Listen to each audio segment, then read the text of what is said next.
On August 1, 2025.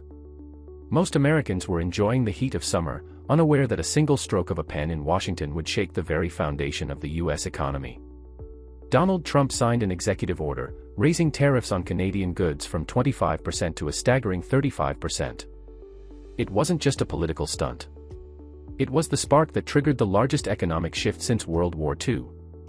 Within hours, factories fell silent, railroads froze, and entire supply chains began to disintegrate. Before we dive deeper into how Canada responded with a silent masterstroke that crushed U.S. agriculture, make sure to like this video, subscribe to the channel, and turn on notifications. You're going to want to follow this story to the very end. Trump's tariff bombshell. The new tariffs targeted Canadian goods that didn't meet the rules of the COSMA Free Trade Agreement. It was an aggressive move, meant to force compliance and reassert American dominance. But Trump didn't get chaos. Instead, he got something worse, quiet retaliation from a man who said nothing at all. It wasn't loud or flashy, but it hit hard. Canada didn't escalate through speeches or threats, it shifted gears behind the scenes. And while Washington waited for a reaction, Ottawa was already putting its countermeasures in place, calmly and decisively, without drawing headlines or sparking panic. Carney's strategic silence. While other world leaders scrambled to negotiate and cut emergency deals, Canada's Mark Carney remained silent. No statements, no phone calls, no counter-threats. That silence spoke louder than any press conference. Behind closed doors, Canada wasn't reacting with panic, it was preparing a surgical economic response. Carney's approach wasn't about posturing, it was about planning. Each passing day added weight to his silence, leaving American officials confused and uneasy. Markets hate uncertainty, and Carney gave them just enough to make them nervous. Canada's message was simple: we don't shout, we act when it counts. Immediate economic fallout. Trump's executive order sent shockwaves. A major steel foundry in Calgary dropped to just 2 days of operation per week. Cross-border logistics were disrupted. Families began to feel the sting almost immediately, and entire businesses started shutting down.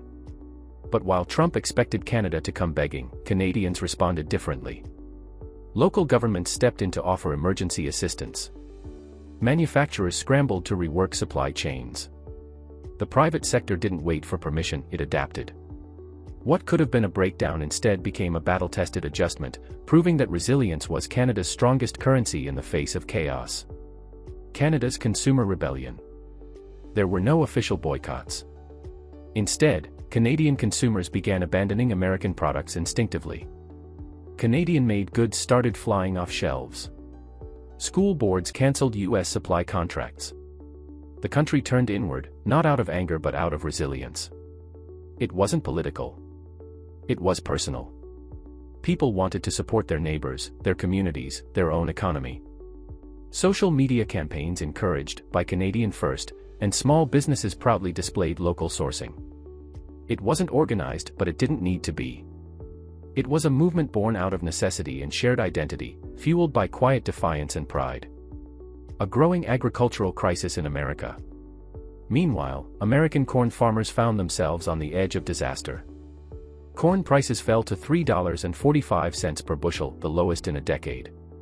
Canadian farmers, by contrast, were earning over $4.20 for the same crop. What was going on?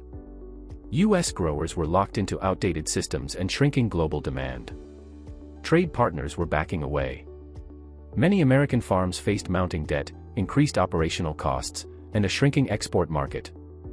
While Canada adapted quickly, U.S. agriculture found itself burdened by policy uncertainty, market volatility, and a growing sense that global buyers were losing trust in American reliability. The Prairie Trace advantage. 3 months before Trump's order, Canada had quietly implemented a revolutionary system called Prairie Trace, a blockchain-based traceability platform that followed each grain from seed to port. Their grain came with carbon scores, purity certifications, and verification that met new international standards. American crops, 90% of which were genetically modified, were suddenly undesirable. Buyers valued traceability, and Prairie Trace offered full transparency. This wasn't just a new tech feature, it became a marketing weapon. With consumer demand shifting toward clean and ethical sourcing, Canada seized the advantage. It wasn't just better grain, it was smarter trade. The GMO ban and Mexico's move. Mexico, once a top buyer of U.S. corn, banned genetically modified imports. That wiped out a major market overnight. Other countries followed, adding strict requirements to grain imports. While American farmers scrambled, Canada locked in massive long-term deals with Japan, South Korea, and the EU. Their grain, already certified and traceable, met the rising demand for cleaner, non-GMO crops. U.S. farmers were left chasing shifting rules, while Canada expanded its footprint. It wasn't just about one ban, it was about a global pivot away from American standards and toward sustainable, transparent agriculture. Tariffs and trade routes collapse. On top of it all, shipping costs surged. Chinese shipping companies hiked container fees. The Federal Grain Inspection Service raised testing fees. Over 180 cargo vessels sat idle in New Orleans, costing farmers 27 cents per bushel every week. Some U.S. farmers quit harvesting altogether. Equipment was sold. Food bank lines grew. Credit dried up, and rural economies buckled under the pressure. What was once the backbone of American farming became a bottleneck. Canadian ports rise as U.S. ports stall. Canadian ports, meanwhile, were thriving. Every container left with clear, low-carbon certification. Their grain wasn't just a product, it was a story buyers wanted. Ontario crop prices rose far above Chicago. Canada had become the preferred supplier for global markets. Warehouses ran at full capacity. Turnaround times at port terminals improved drastically. International buyers began diverting contracts, not just temporarily, but permanently. Even American companies started sourcing Canadian grain. What began as a logistical advantage had transformed into a strategic one. Canada wasn't just shipping grain, it was setting a new global standard. The Mississippi fails, Canadian rail prevails. Low water levels crippled barge routes on the Mississippi River. Every ton of corn cost $20 more to move. Meanwhile, Canadian rail was optimized, even picking up American cargo at discounted rates.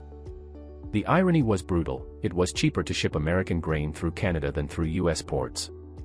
CN and CP rail lines operated around the clock, adding capacity and speed. What should have been a national crisis for Canada became a business opportunity. The rail advantage turned into a competitive edge, and American grain rode Canadian tracks straight into global markets. Carney's silent revenge. Throughout all this, Carney stayed quiet. No press, no grandstanding. But underneath, provinces got loud. Ontario hospitals switched to local-only contracts. Saskatchewan farmers dropped U.S. partnerships. A coordinated economic resistance grew from the bottom up. Municipalities rewrote procurement policies. School districts canceled U.S.-based deals. Without fanfare, Canada built walls, not of steel, but of policy. It wasn't reactive, it was intentional. Carney's silence allowed others to speak through action. And in those actions, the real message was clear: Canada wasn't just surviving American pressure, it was rewriting the rules of economic retaliation, quietly and effectively. Global sovereignty versus American coercion. While Japan and the EU cut deals with Trump to avoid tariffs, they paid a bigger price: sovereignty. They had to accept U.S. procurement rules, pushing out local industries. Carney refused that path. He accepted the pain but preserved Canada's independence. The bigger threat: soybeans and beyond. And it's not just corn. Over 90% of U.S. soybeans are also genetically modified. European buyers are already flagging them. This is spreading into beef and dairy. Australia and Canada are pledging net zero beef by 2030. America is falling behind. Other regions are aligning their standards with carbon-neutral benchmarks, creating new trade zones. With every passing month, the gap widens, not just in exports, but in innovation, trust, and future readiness. U.S. producers are facing not only regulatory walls but a growing perception problem that threatens long-term competitiveness in every major agricultural market. Washington's fork in the road. The U.S. now faces two choices. 1. Tear down tariffs, invest in green farming, implement national traceability, and rebuild trust. 2. Maintain the status quo, let subsidies limp along, and watch global markets slip away. This isn't just a policy debate, it's a turning point. With climate-driven trade reshaping global standards, Washington must decide whether to lead or lag. Waiting too long could make recovery nearly impossible. Allies are shifting. Competitors are preparing. And for every day without change, the US loses leverage, customers, and relevance in a rapidly evolving global food economy. The real lesson. This isn't just about corn or tariffs. It's about power, pride, and policy. Trump believed threats would force compliance. But Carney proved that sometimes, the strongest response is patience. By focusing on long-term planning and strategic partnerships, Canada outmaneuvered its louder neighbor. The lesson. Influence isn't always measured in volume, it's measured in outcome. Economic strength now lies in sustainability, transparency, and trust. And while the US played a short-term game of pressure, Canada quietly built a model for the future: one trade deal, one policy, one silent move at a time. The cost of miscalculation. The American farmer didn't just lose income. They lost trust. They lost markets. Meanwhile, Canada didn't just survive. It advanced. While Trump shouted, Carney executed. And now, the world is watching what comes next. If you found this breakdown insightful, don't forget to like, subscribe, and turn on notifications. This trade war is far from over, and you'll want to stay informed every step of the way.